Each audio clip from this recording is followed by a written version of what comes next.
Right, today we're going to show my own personal computer because I'm going to start upgrading this because I got a good deal for €250 for a graphics card, a motherboard, a CPU and a RAM. So basically it comes with everything but the power supply and the hard drive. So I have a terabyte drive in here already, which I was thinking of upgrading, but that'll make it a lot cheaper now. Instead of buying everything else, I can get 250, I get almost everything. And I get a case as well, so you can't really complain about that. So today we're just going to be taking a quick look inside, and we're going to show what I currently have, and then we're going to show what it's going to be changed, because we're going to build it together, because it was a customer I had before whose computer I repaired, and for 250 his brother was selling the whole lot. So we're going to take a look at some of the characteristics that I'm going to change in here. But always again, safety clip, no power. Case off. Always strapped non-painted metal. Anyway, the power supply in this is quite good, it's ready to go. First thing I'll take off is the power to the CPU is an 8-pin in this. Now I was looking around for a 4-pin and I couldn't find it because the board I was looking at was going to be €150. Now this pin, there's usually a 4-pin variation, you've seen it on my previous video, that there's usually one in here, but I couldn't find it the other day when I was cleaning it out. So the board I'm going to get has an 8-pin on it as well, and it's an MSI board. And as you see down here you have the graphics card, this is my GTX 260, quite old for the time, and you have right here a second slot which the motherboard that I'm getting has, so I have a choice to keep these as spare parts for a while, just in case something goes wrong. You never know. Put that in. Simple clip. Now what we're going to talk about is that there's a CPU under here, and I have an i7 Intel 920 at 2.67 GHz. Now the one that he has is going to be an AMD chip which is 4 GHz. So that's a huge improvement from 2.7, and one of the ones you would get from Intel probably about €200 for that alone.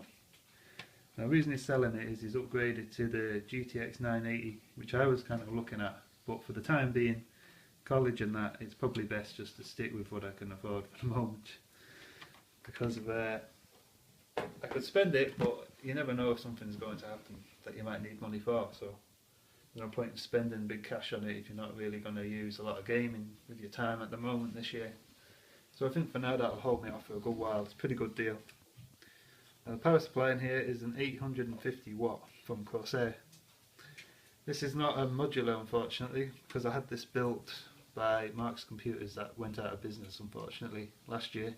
So people have started building them themselves kind of like this. So I thought that's why I would start doing introductions into computers. There's not too much inside, and I know there's a bit of fear with some people that you can touch something back, gone, you know, but that's not how it is. Just need your safety. If you're not 100% safe, you can just damage it or yourself. So basically, as the RAM we'll move on to next, because the CPU is just a simple fan under here. There's a nice new fan that I'll get with the other case, so I can either keep this case or the other one. And I think I'll see what the other one looks like, and then maybe we'll see what's best, because it has nice fans in here. So I'll remove one of the RAM sticks I have in here. It's DDR3. So always grab very gently up by the sides or the heatsink here. Some of them, like you see in the other RAM in the previous video, didn't have this heatsink. Now G-Skill is a good brand of gaming RAM, and sometimes you can see PC3, DDR3. Now 1333, don't know if it'll focus there, but DDR3 is just the line of RAM.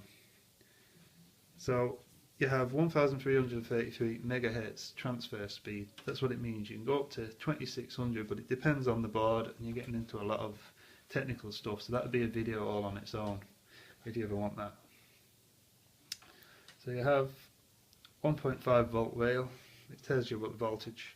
It's all powered on the motherboard, so you don't really have to worry. You just have to double check when you buy a board what goes in it, but the RAM in it is going to be 8 gigs of DDR3 that I'm going to get, so I'll have 3 sticks spare. I'll compare the model to see if I can replace it, you know, just as spares really, because you can't really put more than, if I can fit 3 extra sticks in, I've got 7, so you think of it that way, I've really got about 14 gigs, you know, not that I'll need that, but it's always handy to have because it's pretty much big size RAM and you won't really need much for the future.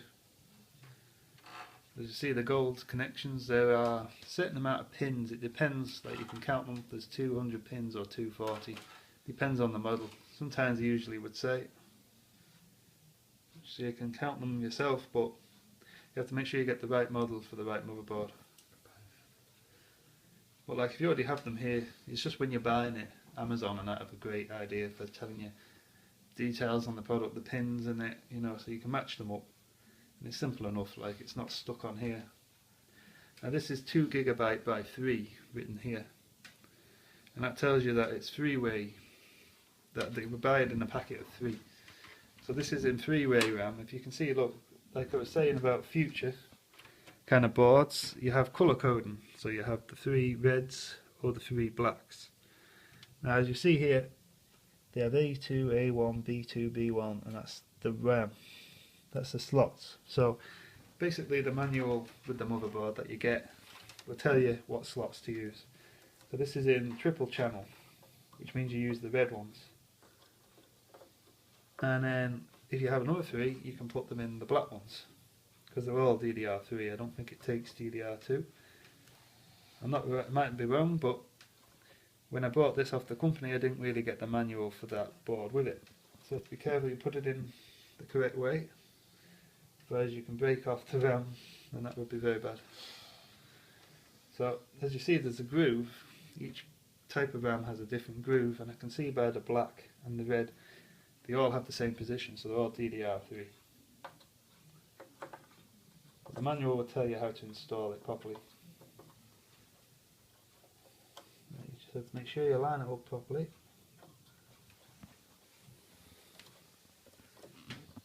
You have one side in and the other side. Now you have to push, but there's a bit of force, but not too much. You hear that click, and then you click again. Be very careful, and that's it, install. It's that easy. But make sure you put it in the right way around, because if it's not even connected you can have problems.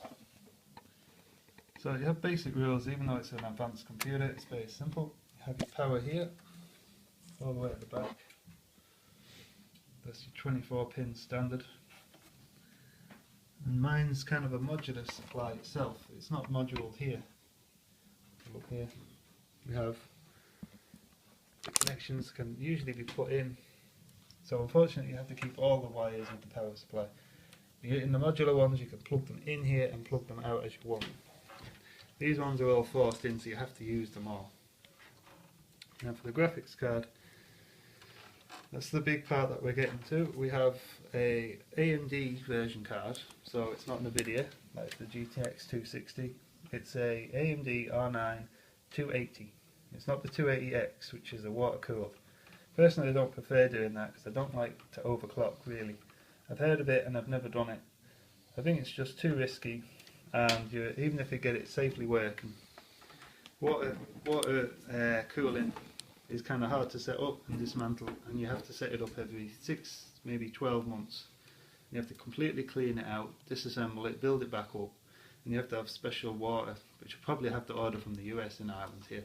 They probably don't offer that kind of service here. I might be wrong, but it'd be very expensive here. Probably looking 70, 80 euros every 6 months just to keep it going. And I honestly don't see why risk over buying it and then saying, well, I have the water, so I might as well overclock it. And then you end up, basically I think you're wearing it out because you're putting more voltage through the card to get more speed.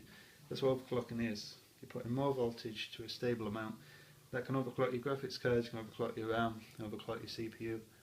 Problem is, you're probably going to wear it out in half the time that its life expectancy is. So like, instead of saying, right, set up for 5 years, you overclock it, you could be gone in 2, 3 years. It's hard to know.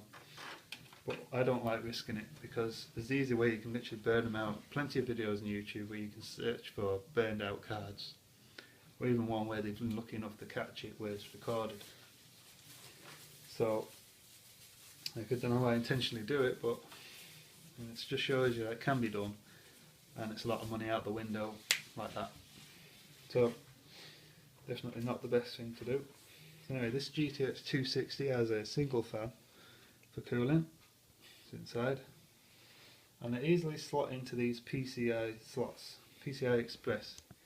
Now I'm recording this video because we're going to be doing this with the fella down, like I said, at the place, and it's going to be all different, so I'm going to showcase some of the parts that are changed, so we're getting a good look at what it looks like before we change it. €250, not bad for practically an entire computer, except for a hard drive and a power supply, but I think my power supply is more than enough, and a terabyte will do you fine, especially doing a lot of gaming, which I don't have time right now. And in that case I'll probably go to 4 terabytes over the summer, and that'll only cost me $120 extra, so beats 1200 the whole thing. So like I said, the power supply doesn't have a 4-pin as well, so I'd have to replace this, but 850 is a lot. I'd go up to 1000 if I wanted, just so you got future proofing, and you got enough power to run your cards, you know, because you can get 2 cards and put them in together. Some games don't support that, and I don't see why spend double the amount of money for a graphics card when one will do you fine anyway. So you can do it though, and that's how it is. So here we have all your cables. You have a power supply and you have your Molex. So here you have, with all your case fans like these, like this one. These are smaller fans, they'll be connected into the board. Like the CPU fan you saw the other day, this is 4-pin, so you can control the fan speed. Here you have your SATA cables, they're plugging into my hard drive. My hard drive's here, and my Blu-ray drive is here. And I have plenty of slots on the front. I have 2 extra slots actually, because if you look at the front here, you can see there are 2 fans. They're LED, the blue lights. So you see here, you can pull these off, you put in another one here, and put something else in here. So you can put 2 things. They don't have to be hard drives. It could be like on the other computer video I had.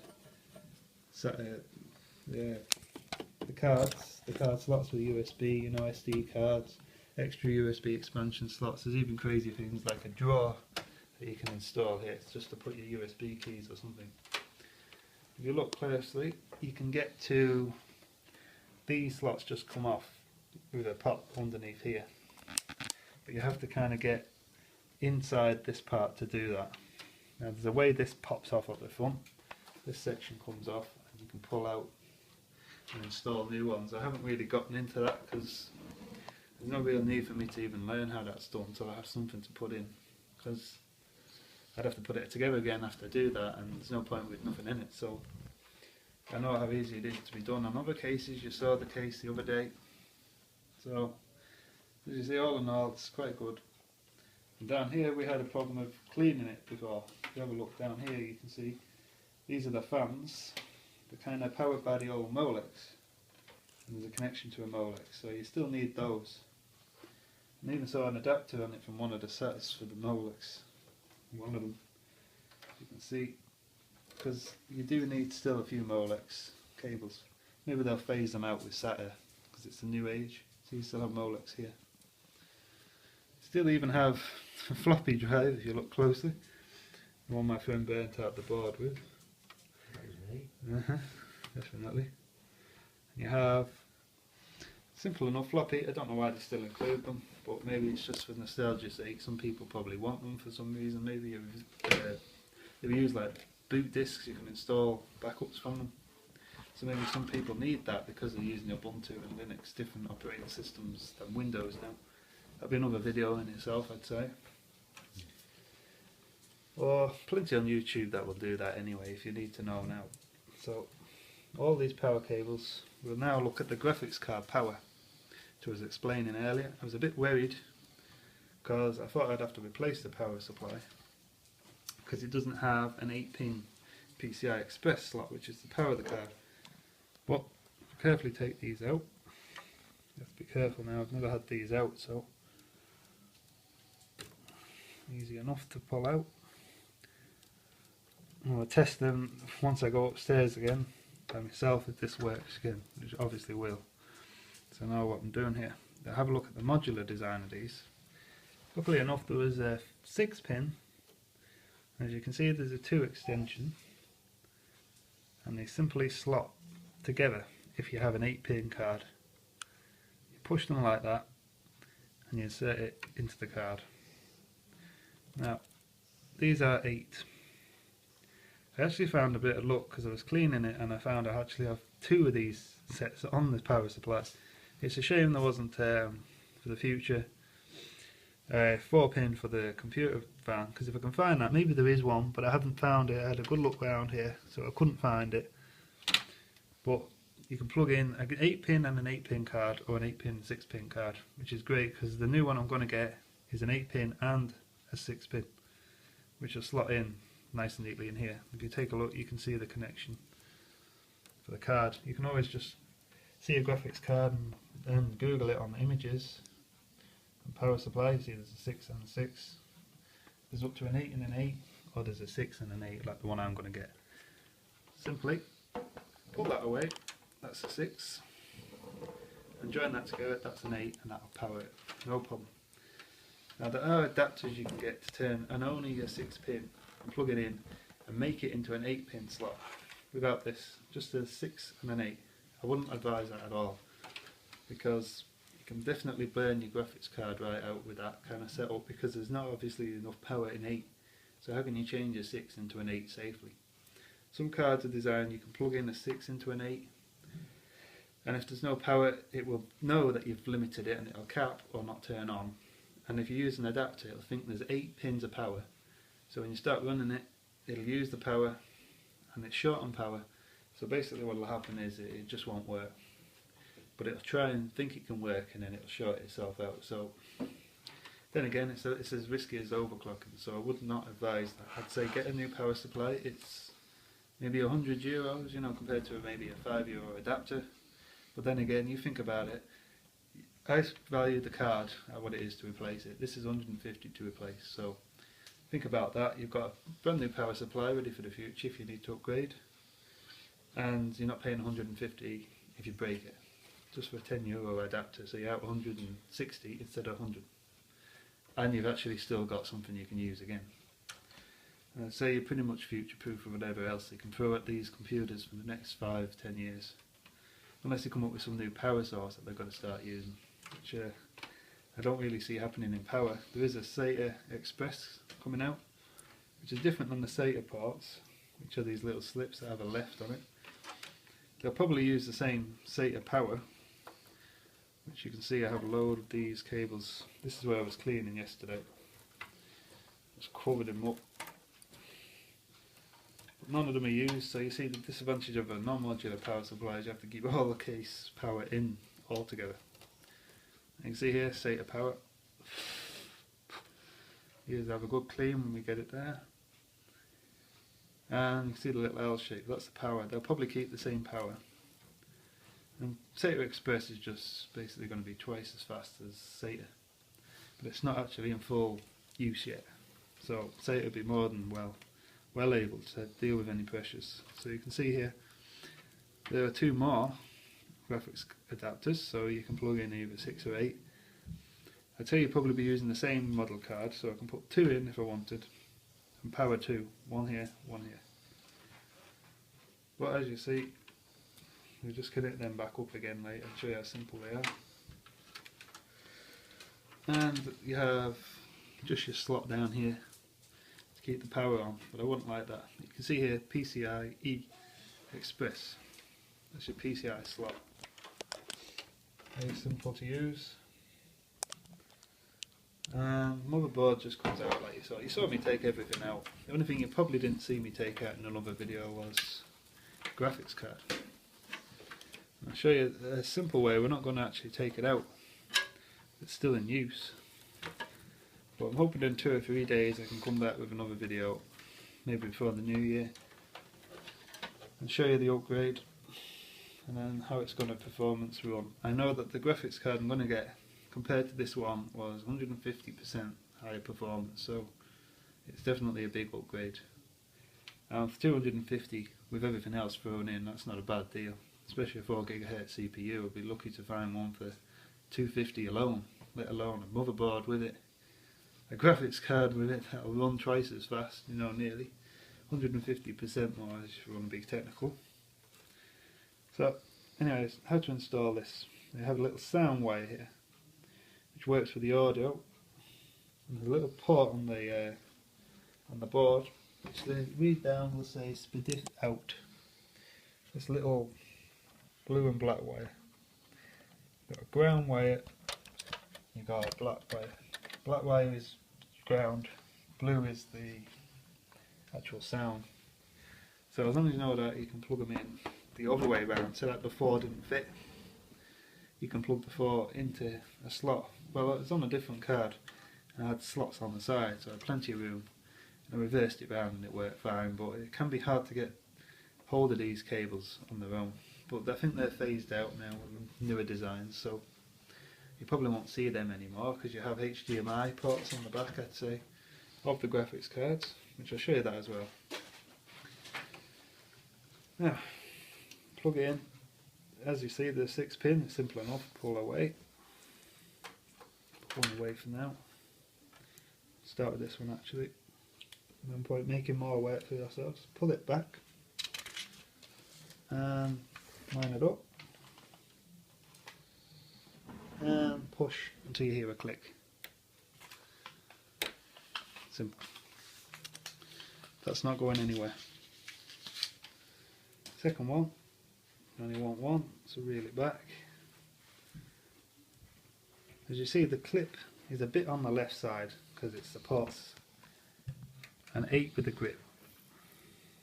As you can see, that looks like it was originally, that's to keep it secure, but with 6 you don't really need it anywhere in the middle. So a good idea, modular design, fantastic design. Instead of having to have a whole new cable you have to buy or a whole new power supply, you can have one or the other. You don't have to say, oh, this power supply will only take an 8-pin card, or it'll only take a 6. You can mix them up any way you want, so modular is the way to go with these. Let's say a fully modular supply, so that you can take out the wires you want and help with this big load of cable that I have here, none of it being used. If you ever wanted one, you can just plug in a simple cable, because it looks very, very messy with that. Imagine where this could go if you hadn't space. It'd be a nightmare. Especially with the window, it's not looking great. Because through the window you're like, there's a lot of wires in there, you know. And some people can put it through the back, there's no backboard. Yeah, so it looks quite intimidating. Because you definitely would say, newcomer, you're like, oh, what all these wires to plug in, and Jesus, you know. But it's actually, you can narrow it down piece by piece, like you build anything.